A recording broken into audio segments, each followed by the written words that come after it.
L'alimentation représente 80% de la constitution corporelle, quand le sport, lui, n'est qu'à environ 13%, et 7% restants étant plutôt liés à une origine génétique. Et encore pour certains types de pathologies très très spécifiques, comme me l'a confirmé l'IGMA, l'Institut génétique d'Alsace. Ceci étant dit, la culpabilisation au sport est quelque chose de très fréquent dans notre société.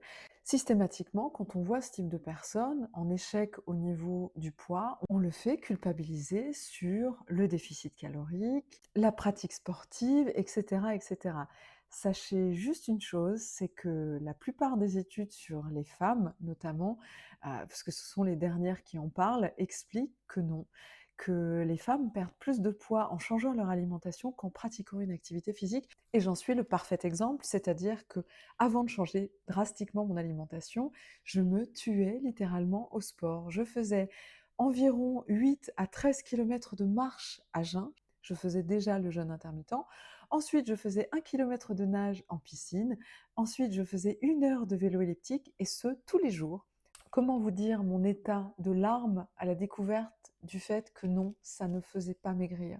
Mais de façon plus générale, demander à quelqu'un qui est, par exemple, en situation d'obésité morbide, de se tuer au sport, comme l'ont fait certaines émissions américaines qui ont fait d'ailleurs scandale, puisque c'était tout simplement de la maltraitance, en imaginant que tout ça était une question de volonté, bah, c'est des gens qui ont détruit des gens, voilà.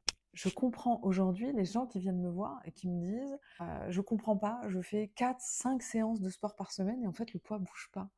Ah si, moi je comprends, voilà. Donc je vous ai mis en place gratuitement une méthode qui est sur mon site arielketo.eu, qui est littéralement une vie sans aucun sucre. Parce que les glucides, bien qu'on les appelle des sucres lents, sont métabolisés en sucre et sont du sucre, peu importe le nom qu'on leur donne. Et la plupart du temps, à cause de leur mode de cuisson, ces sucres lents deviennent des sucres rapides. Donc si vous souhaitez changer, si vous souhaitez vous sentir mieux, n'hésitez pas à découvrir ma méthode, elle est gratuite et elle est disponible sur mon site. Et je vous souhaite plein de belles choses. Et comme je vous le dis souvent, faites attention à ce que vous mettez là-dedans, mais surtout là-dedans. L'alimentation, c'est pas une religion.